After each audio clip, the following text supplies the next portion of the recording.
Hello, I'm Clyde Williams from the East Mississippi Community College's Funeral Service Program, and I will be answering the three questions for the Joseph E. Hagan Memorial Scholarship. The first question says, discuss the skills you possess that will help you in your career in funeral service. Well, first, I believe that I'm dedicated to my craft. Each and every day, I learn something new when I'm reading embalming books and textbooks, restorative art books, that I'm able to actually apply directly to the prep room and directly to my arrangement conferences and different things when I go to work. Um, we call certain people bootleggers, the people who don't actually know how to achieve different results that they want to achieve in the prep room. They're simply following a formula.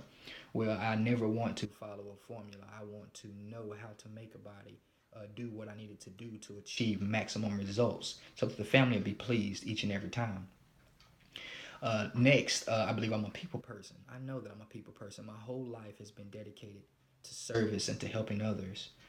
From me being a member of the Army National Guard now, currently, where the National Guard is dedicated to its community and to its country, serving others from tornadoes to riots to hurricanes, whatever the community needs, we're here to protect and to serve.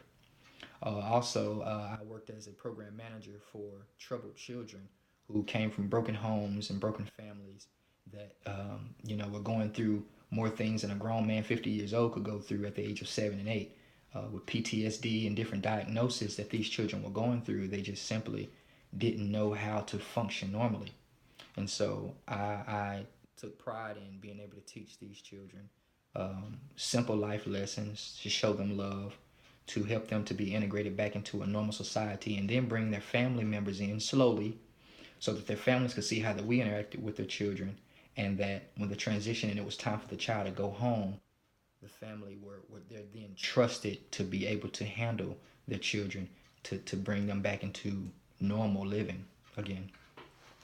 I moved from North Carolina here to help my dad. My dad was very sick, and he needed someone to step in. He owns the funeral home that I work at, and he can't really run it anymore. And so he needed someone to come and care for him and also care for the business.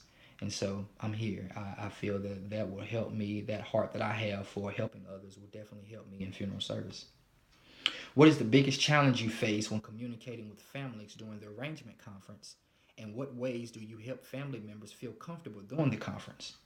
Well, I think the biggest challenge that we face with living in a small town community, urban community, poverty stricken community in Mississippi is that most families just don't have a way to pay for the funeral. They don't have insurance, health insurance, life insurance, or burial insurance, and they simply need help.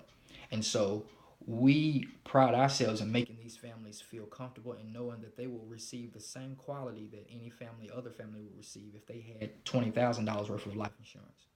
Um, we kind of use psychology in showing them that a service that may be $5,000, if you have five brothers and sisters, you only have to be responsible for 1,000. And so that kind of clicks on a light to say, wow, okay, 1,000 versus 5,000, and it helps them to feel easy and at peace. We also know that in doing this, when we lend our services to people who really don't have it, we know that we'll be blessed in the long run. In most cases, when we give our services away, pretty much, um, and within a month's time, we're blessed with three or four different services with people who have, big insurance plans. So we provide that same quality, and we always will to families who are less fortunate. Lastly, what do you see as the greatest challenge as you enter your career in funeral service, and why? And what steps will you take to overcome this challenge? The biggest thing I've seen since I've moved from North Carolina to Mississippi is segregation in the funeral service. I want to be able to integrate all bodies. I want to be able to serve all families and all bodies. We know that embalming and restorative art is universal, and it doesn't have a color to it. It doesn't have a race or an ethnicity. And so I plan to cross that boundary and cross that barrier that I feel when I in the South, especially through working with other funeral homes, community service projects, um, just different things with getting out in the community to advertise our business, that we are a business that helps the people in general and not just African Americans. Thank you for your time. Thank you.